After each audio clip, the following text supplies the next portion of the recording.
Jenő, ezentúl ne hívj engem Luizának. Mi van? Azt mondom, Jenő, hogy ezentúl ne hívj engem Luizának. Hát minek hívjalak? Fülöpnek? Nem, az én nevem ezentúl Jenő. Luisa. Mondom, hogy nem Luisa, hanem Jenő. De miért akarsz te Jenő lenni? Mert azt írja az újság, hogy a családjogi törvény szerint az asszony vagy a saját nevét választja, vagy a férje nevét. Én a te nevedet választom, Jenő, ezentúl az én nevem Jenő.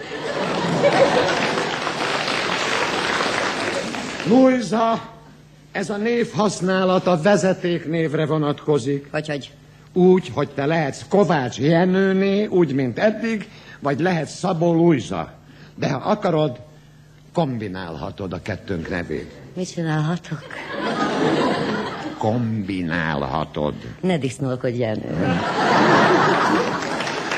Luisa, úgy értem, hogyha én vagyok Kovács Jenő, te vagy Szabó Luisa, akkor a kettőt összevonhatod. Értem, és akkor az én nevem Kovács Szabó.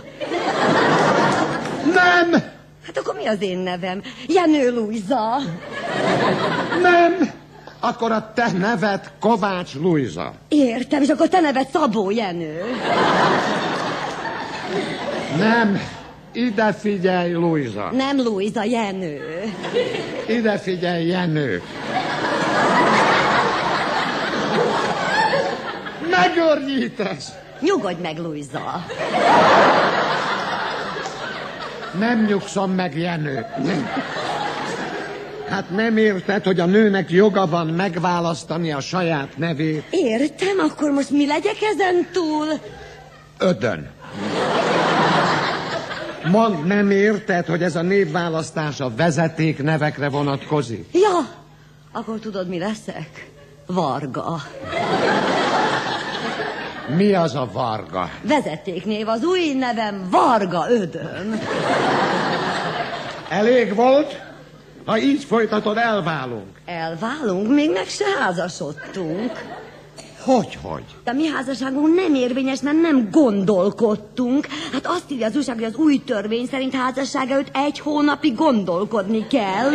Jenő, gondolkodjunk. Luisa, az csak az új házasokra vonatkozik. Csak? És ha most kellene megházasodnod, meddig gondolkodnál, Jenő? Életem végéig.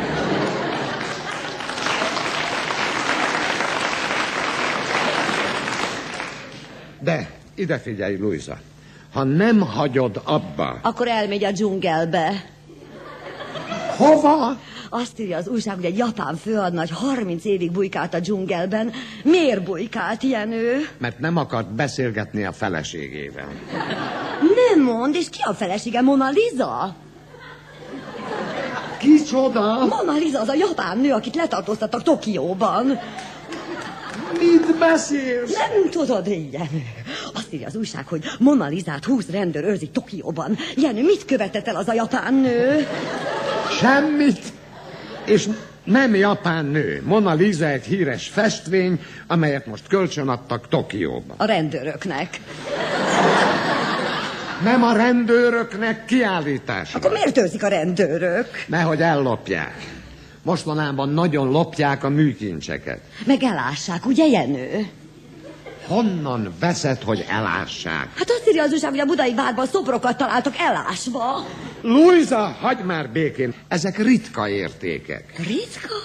Azért törték össze kalapáccsal úgy, mint a bélyegeket? Mit beszélsz? Azt írja az újság, hogy bélyeg árverés volt, és ritka bélyegek kerültek kalapács alá.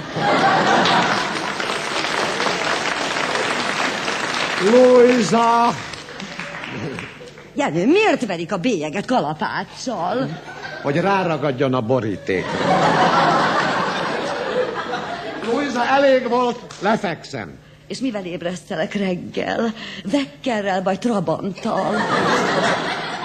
Hogy? Azt írja az újság, hogy Csepelen egy trabant bement egy lakásba, és felébresztett az ott alvó nagypapát. Jenő, melyik jobb ébresztő? A trabant vagy a vekker? Luisa! Az a trabant véletlenül ment be a szobába. Miért? Mert a vezetője elaludt, és nem volt nála vekker.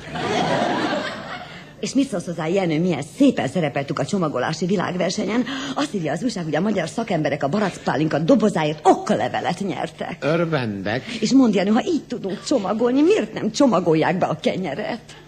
mert a kenyér a barackpálinka dobozában nem fér bele.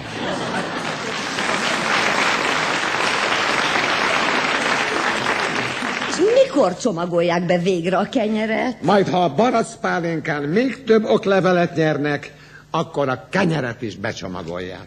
Oklevélbe. De most már tényleg feküdjünk le végre. Várj, Jenő, mikor megyünk nászútra? Nászútra? 20 éve vagyunk házasok. És Kazimír? Kicsoda? Kazimír Károly, a Thália Színház főrendezője. Azt írja az újság, hogy Egyiptomba ment nászútra. Luisa, Kazimír nem nászútra ment Egyiptomba, hanem az 1001 éjszaka miatt. 1001 éjszakás nászút. Csekészség, Jenő. Ha jól emlékszem, a mi nászútunk rövidebb volt. Luisa, értsd meg, Kazimír Károly Egyiptomban az 1001 éjszakába motívumokat keres. Motívumokat miért itthon nem talál? Luisa, nem tudod, mi az 1001 éjszaka? Sejtem. Luisa, az 1001 éjszaka az arab világ nagy mesegyűjteménye. Hősnője a szépséges Scheherazade. Mit nevetsz?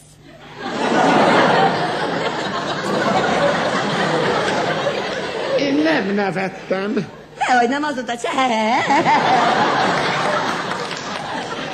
Mondom, Scheherazade, aki 1001 éjszakát tölt. Kazimirral. Nem Kazimirral, a szultánnal. 1001 éjszakán át. Ne mondd. De mondom, 1001 éjszakán át mesél a szultánnak. Mesél. Hogy mesél? Hogy Beszél. Beszél. 1001 éjszakán át csak beszél? És mit mond neki? Azt mondja neki, Jenő, azt írja az újság. Ezt mondja, 1001 éjszakán át. És akkor Kazimír miért nem engem mutat be?